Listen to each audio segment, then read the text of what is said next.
This episode of Geared Up is brought to you by National Car Rental. Take control of your travel experience with National Car Rental's Emerald Club. Visit nationalcar.com to find out more. Welcome to Geared Up, brought to you by National Car Rental. From GeekWire.com in Seattle, I'm Todd Bishop. I'm Andru Edwards. Hey, we've got a lot to talk about today. Andrew has in hand the brand new Apple iPad, so new that he has yet to even unbox it. It's still sealed. We're going to unbox it here on the show for you. We're going to be talking about the fate of the Steam machines, those third-party consoles that run games from Valve's Steam game platform. Right. And we're also going to be talking a little bit about Alexa and Google Assistant and a New York Times story that came out this past weekend that's got a lot of people buzzing. Yeah, I mean, if you're concerned, privacy has been a hot button issue over the past couple weeks, especially. If you're concerned about Alexa listening to you more intently, you're going to want to stay tuned. Absolutely. So with that, Andrew, I know you've been doing a lot of traveling. Anything you want to catch us up on? Anything going on in your world? Yeah, I spent last week actually shooting some commercials, which you'll see soon, for Comcast Xfinity. And what was crazy there was that my wife always tells me, when we park the car, don't leave anything in plain sight. And I always say, that doesn't really happen that much. People don't really break into cars all that often and get things stolen. It happens, but the chance that's going to happen to you is very slim. So did you get smashed and grabbed? Not me, but so we're all in San Francisco for this shoot. Everybody's flying in from different places. We go to dinner. We come back to the car, window smashed. Oh my gosh. And probably roughly $100,000 worth of camera equipment is gone. No. You're gone. Your camera equipment? Not mine. Okay, somebody else's. Not mine. Okay, yes. wow. The crew. So I was just there as talent, so I wasn't using my own equipment. But it was crazy. Like, it was like you're just about to get in a car and you just notice, oh, there's glass everywhere. Oh, and then you my realize, gosh. oh no, there's nothing in the car. Were they just sick? What did they do? Did they file a police report? I mean, this was around midnight when we noticed that this happened. So they were like, okay, Andrew, you get back to the hotel and we're going to figure this out. But yeah, they spent the night at the I mean, what do you do? Like, you're in the middle of San Francisco. It's obviously gone. You file a police report, but really. So did you also lose all the content that you? Luckily, as professionals, I mean, you might say it's an amateur move, but as professionals, there were 2 backups of the content already, so we don't have to reshoot anything. So was it in the cloud, or did they actually carry a physical hard drive? Physical hard drive. And a separate physical hard drive in a different area. So, lesson learned. I've risked that before too, and it's not a good thing. Did you ever get broken into? I never have, but that's a good cautionary tale. I told you. Yeah, absolutely. Okay. Wow. Okay. Well. So yes. So that was my last week, but we're back here to talk tech news. So let's jump in, Andrew. There was a story in the New York Times this past week. It was called "Hey Alexa, what can you hear and what will you do with it?" Okay. This is fascinating to me on a couple of different fronts. First, I've been following the patent filings of Amazon and Microsoft and Google for many years. Yes. And all the time there's these things that you kind of read it and you're like, that seems really outlandish. Is that ever going to happen? And then in recent weeks, you've, of course, had this entire Facebook scandal, really, about Cambridge Analytica and what was done with the personal information of literally millions of Facebook users to potentially influence the U.S. election. So there's this heightened attention to privacy. And this story in that context on these patent filings by Amazon and Google, I got to say, when you first read it, it's a little bit disturbing. Yeah, but I mean, the actual headline, "Hey Alexa, what can you hear and what will you do with it?" That headline is probably something that many people have wondered to themselves, right? So immediately that hits home. Absolutely. And makes you want to dive in.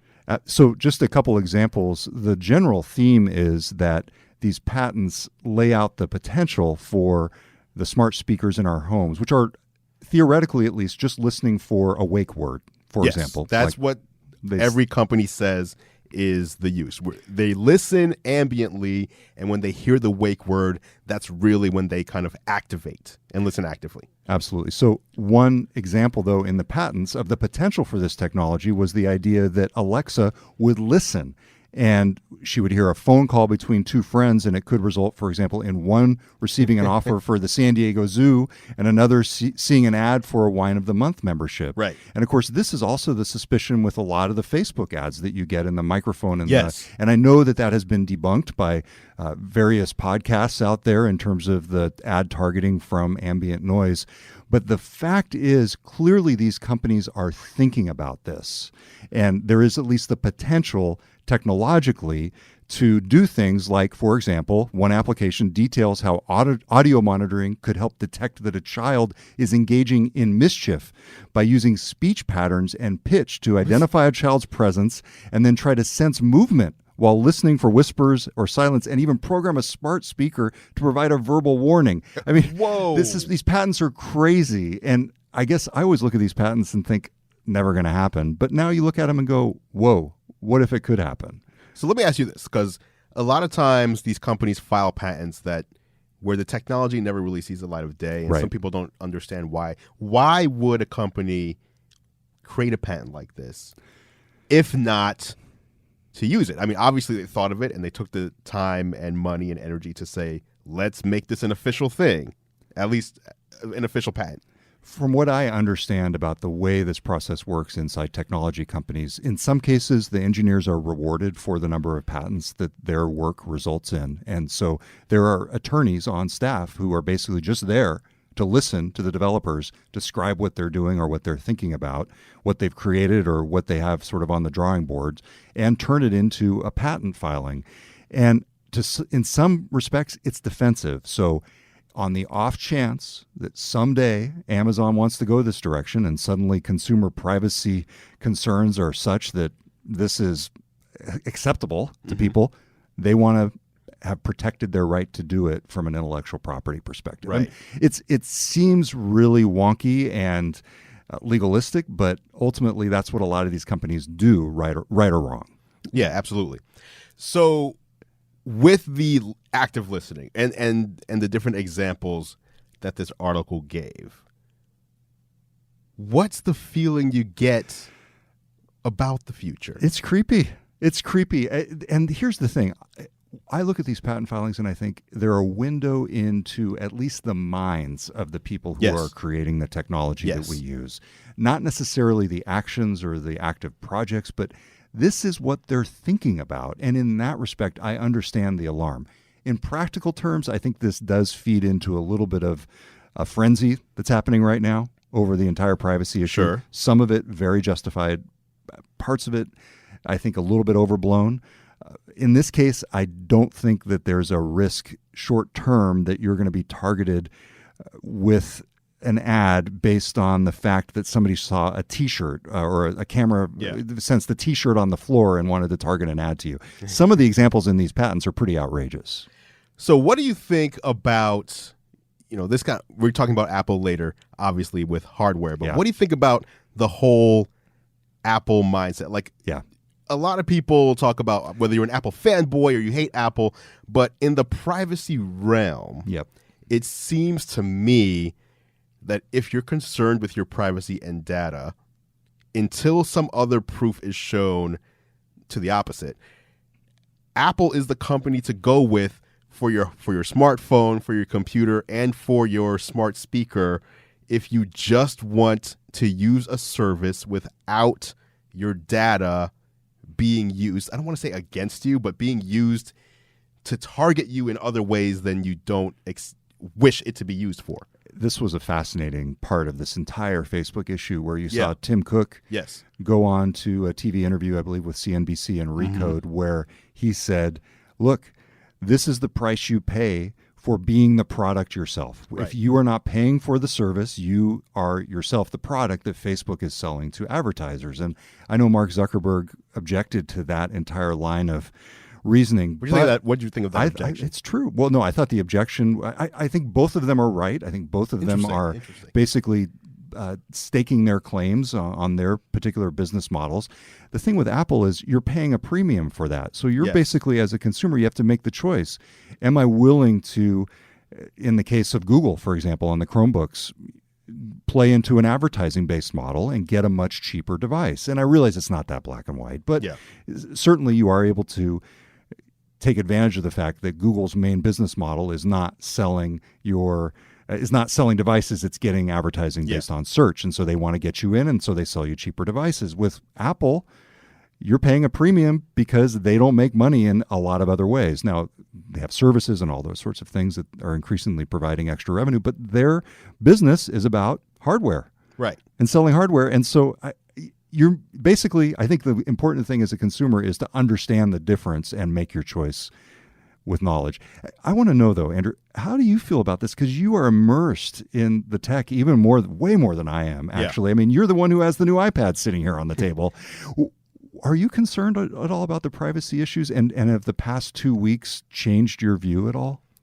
Yes, I am concerned.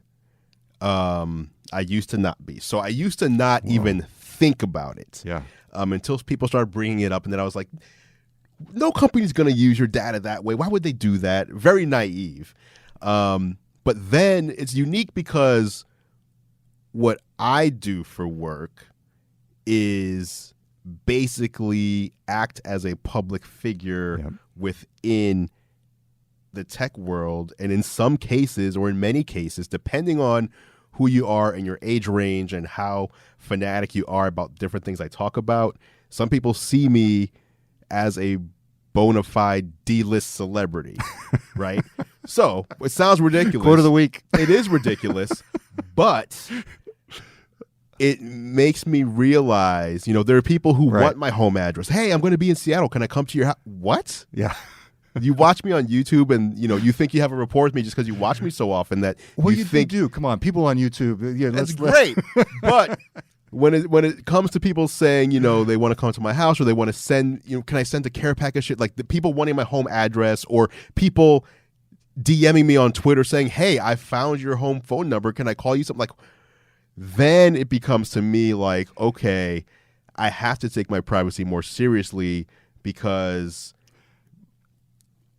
more than the average person, my privacy can be, what do you call it? Like broken into like a safe, basically. Like it can be cracked and shared around and people can do more nefarious things with it just because they disagree with what I said about the Google Pixel or something like that. You know what I mean? So you're saying, Andrew, that I went too far when I figured out your home phone number. Is that what you're saying? I'm sorry. I'll always appreciate phone calls from you. But stop with the snooping, Tom. Yes, is that what you're saying? So, when it comes to that, when I think about it that way, it really did start making me appreciate what Apple offers as far as privacy policy. I feel like I know that if I give them information or if I ask a smart speaker a question, it's not building a database of who I am, who my family is, which, by the way, when you use Facebook for, a few months on a daily basis and just use it and put things like leave comments and like things and dislike, it really does build a very accurate profile of who you are. Absolutely. Now, I will say you've seen both Apple and Microsoft use the privacy stance that they each have as a marketing tool and through the legal channels. And I think you've got to take all this with a grain of salt.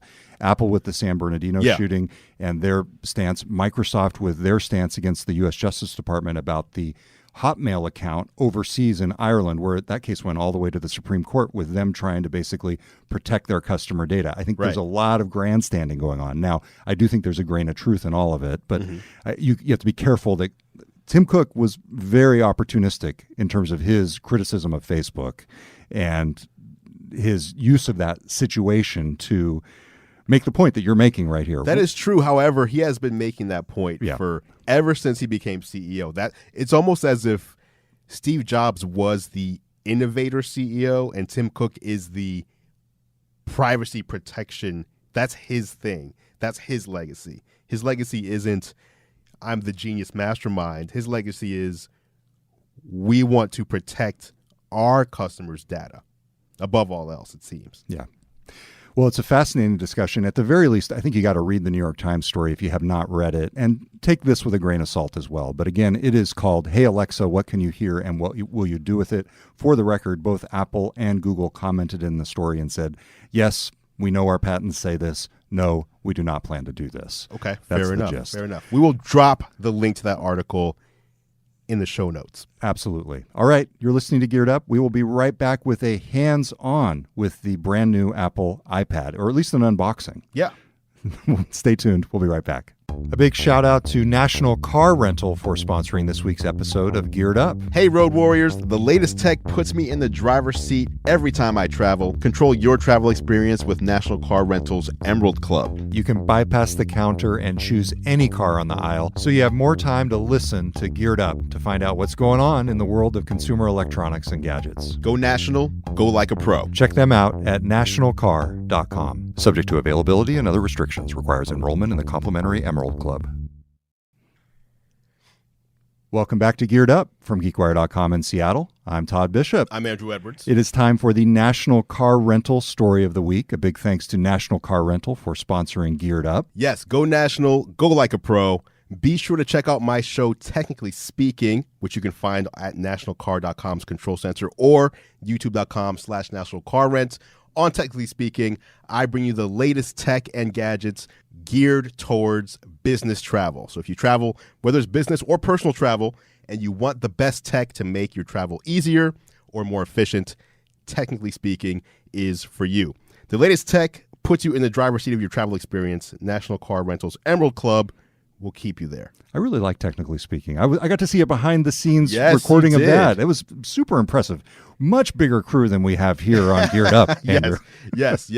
All right, so this week's National Car Rental Story of the Week is the new iPad. The new iPad. Which was just unveiled last week at Apple's education event. We talked a lot about the strategy behind Apple unveiling this. It's about $299 for education, and I think $329 for the rest of us. Correct. 6th generation, and there's not really much of a difference with this iPad. You've got an A10 processor on the inside, A10 Fusion, which is the same processor found in the iPhone 7. So very fast, quad core. And then the other big thing is that it supports the Apple Pencil on the display. Which was previously, I love the genuine unboxing sound. ASMR. Previously, the Pencil was limited, if I'm not mistaken, to the iPad Pro. Yes, only the iPad Pro. So now you can get a $329 or $299, depending on who you are, iPad that works with the Apple Pencil rather than having to spend $650 for that same luxury. The Pencil is $99. See, that's to me that's an interesting price point, especially if you're at the sub 300. If you're able to get an education discount, although it sounds like that's only for schools, and I'm sure they go through some pretty rigorous verification. I'm not sure because there's the Apple Education Online Store, which I think you just need an @edu email address. So if you're a student in high school, for example, oh wait, look at this.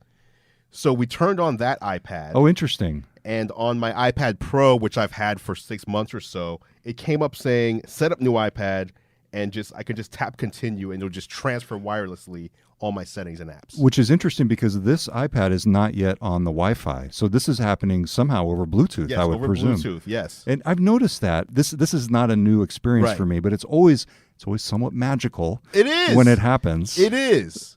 That's why I like the ecosystem. That's just me. Yeah. So let's talk but then about- you're locked in, Andrew. You're locked in. I'm locked into greatness. All right. So, new iPad. Apple obviously showed us what it could do for students. And it was interesting because, again, you talked about this all last week, but I wasn't here. They didn't really talk about the hardware until halfway in. It was all about the software and what the iPad can do to enable learning. Not because the hardware, like I said, is very similar. It's a new processor and it supports the Apple Pencil. Everything else is the same. So it's faster. Yep. And that's pretty much it. It's got the same cameras. It's got the same display resolution, same display size, same first generation Touch ID, same everything.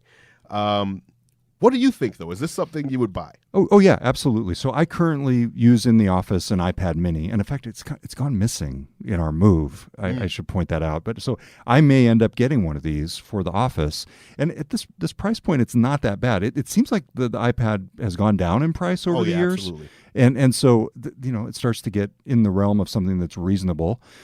That doesn't feel like you're buying an iPhone 10. No, not at all. Jeez, no. So I think it's really good, and in terms of the ability to use the pencil, I think that's also a big selling point.